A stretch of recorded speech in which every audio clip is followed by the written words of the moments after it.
Hi, I'm Isabelle Di Vannan. I'm one of the associate directors at the Carbon Trust. I'm the commercial lead for sustainable finance, and I'm going to be talking today about what sustainable finance is and how banks and insurance companies are accelerating decarbonization through both of their own work in their own companies, but also more importantly, through their lending portfolios, their loan portfolios, and their insurance portfolios. So they make sure that small, medium, and large companies are also working on decarbonization.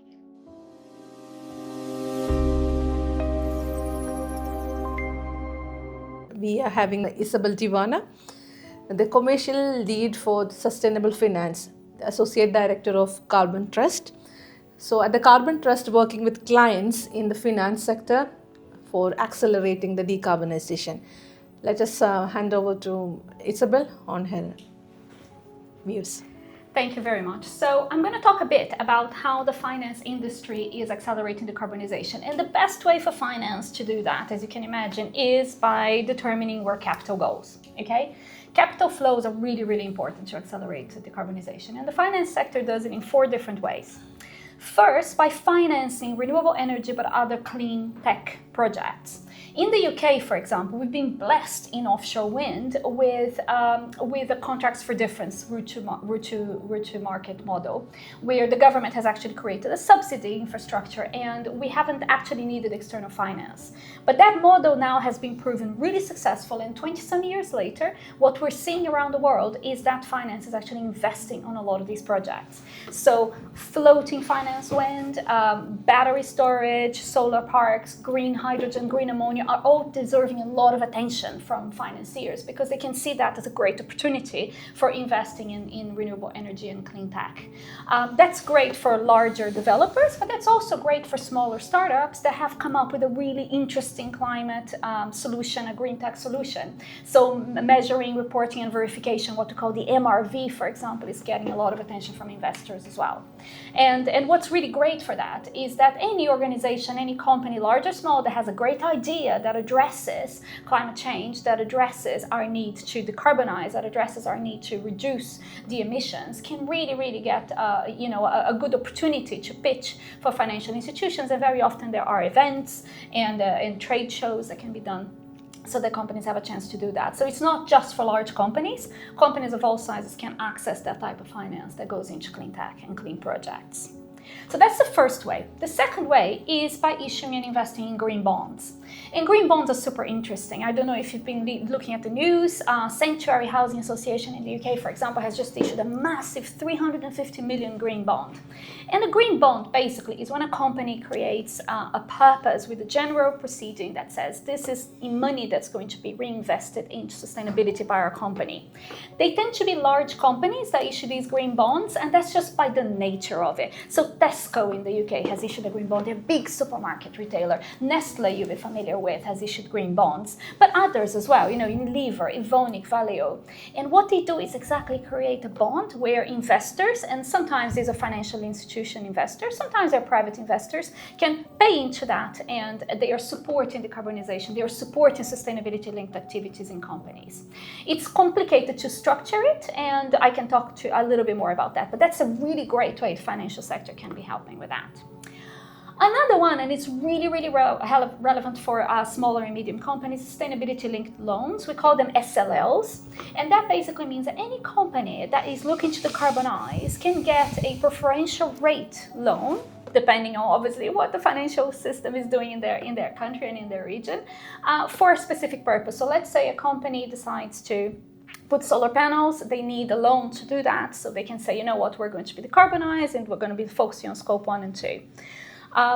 More importantly, they should be thinking about their scope 3. So I've had a client, for example, in manufacturing, and one of the things that they've done to get a sustainability-linked loan is make a pledge, which was SBTi aligned, so Science-Based Target Initiative aligned, to say that they are going to actually be reducing the waste and increasing the recyclability levels in their waste, and they have a loan for that. So it's a sustainability-linked loan for a specific purpose of what we call category 5 in their scope 3. Nowadays, banks are really sophisticated and they want to see scope 3 as well as scope 1 and 2. So it's really important, especially if you're a small company, if you're a micro entity, if you're a little bit larger company, to be thinking about your scope 1 and 2, which is your energy sources, your heating sources, but also the things that you're doing downstream in your value chain. Okay. The fourth and really, really important way to reach financial institutions and financial sector is actually addressing that, is by integrating climate risk into lending. One of the big challenges for both banks but also insurers is that, I mean, it's really hot now, and these extreme weather events that we're seeing with heat and with increasing floods, they're creating a lot of risk. So I might be building an amazing data center someplace in India, but there are risks associated with that, not only from an environmental perspective, but from a just transition perspective. The people that are going to be working in these buildings, how are they going to withstand the heat? Okay, so it's very important for these companies to be thinking about those risks as they factor in their investment decisions. They are mandated to do that. They have to do that for regulatory perspective. So unlike other sectors that are doing lots of great things because they're customer focused and customer facing, financial institutions actually are mandated to do that by standards that are usually national standards or supranational standards like CSRD, for example, which is European Union linked. Okay, but that's really, really a great way for them to be working systemically to decarbonize by ensuring that the capital is flowing in the right way to where it's needed in order for us to reach emissions reductions or net zero, if we're still using that term. I know it's a kind of a charged term, but if we actually want to be reducing that, then that's where they have an amazing part to play. Thank you, Isabelle. Can I ask you about this is what you talk about big organizations like large enterprises. When thinking about investing into the ESG accountability, mostly the small, medium enterprises are stepping back. Do you have any suggestions or easy way to start with?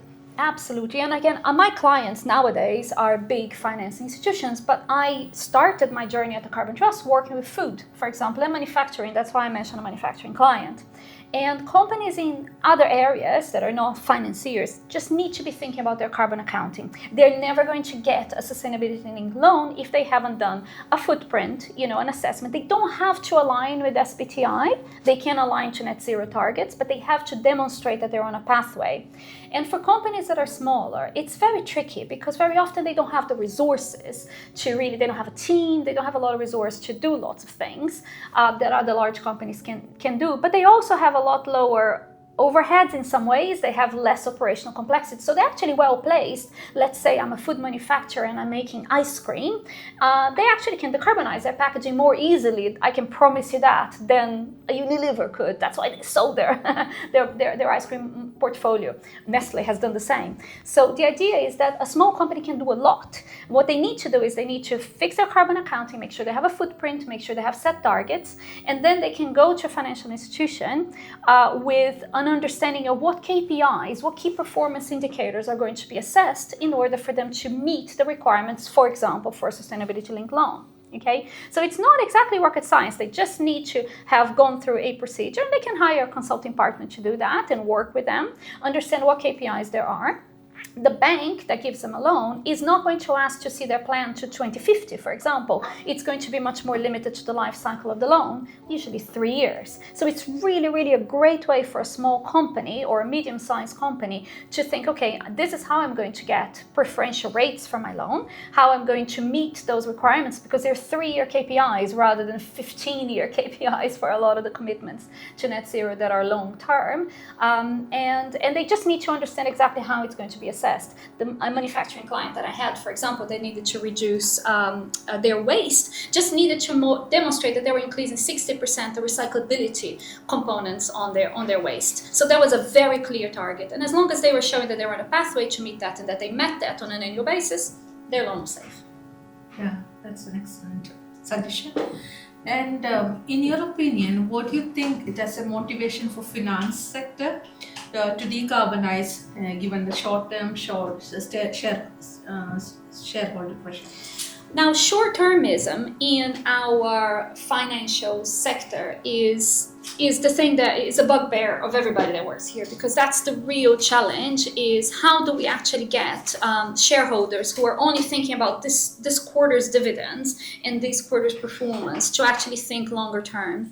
The good news is there's a lot of regulation that has come in, and that's where I think the regulation can play a good field, leveling playing field situation, because in the UK, for example, the Prudential Regulatory Authority has just issued SS 525. It makes very clear that this isn't just a matter of companies having a transition plan, for example, financial services having a transition plan. They have to have a demonstrable set of actions that they're actually focusing on in order to report. And as a result, shareholders that are investing in those institutions can really be reassured that those institutions are progressing and proceeding in the best possible way. So there is motivation from the perspective of regulation because they need to meet the compliance. There is also the pressure of public opinion and climate litigation, companies that are not doing enough and that come close to suggesting that they're doing something that they're not. They are really, really vulnerable right now. They can't actually get Client Earth or any other NGO to get on their back, knock on their door and say, excuse me, you're not doing enough, which is really, really great because civil society isn't accepting that anymore of companies. They're not just accepting the companies, they're saying that they're doing things and not doing that. It has been proven that companies that are following a sensible ESG approach, and especially with sensible environmental sustainability approach, are actually delivering higher dividends anyways. They're doing better. They're outperforming the market. Okay, so again, for shareholders, large and wide, they're thinking about this very carefully. They're thinking about their short term, but they're also thinking about the longer term investments. And I'd say finally, for those that actually can, pension funds, for example, those that can actually look at the long term investment because that is their business, it's a great opportunity. Because in my pension, for example, I'm 48, don't mind telling you that, but don't tell other people, obviously, we want to look younger. But no, I'm 48, I am going to retire, let's say in 20 years. I don't mind having a lot of my investments be green because I have the opportunity of 20 years to focus on that, to accept the risk. Because right now, some of the investments that are doing better obviously are less green, but I'm assuming that in 20 years that's going to be the case. And a lot of the pensions and a lot of the long-term treasury investors, for example, they can just say, okay, we're looking at 20 years as opposed to short-term. There's always going to be some short-termists, but I think that the clear evidence that some of these technologies, renewables, for example, the cost has gone down dramatically, the investment returns have gone up significantly, are demonstrating that that's... Thank you, Isabelle. Thank you for joining us on the breakfast session, and best wishes for your continued efforts with Carbon Trust on this actions. Thank you. Thank you. Oh, that's so exciting. So there is a small... Is that all right? Yeah. Was I sufficiently energetic?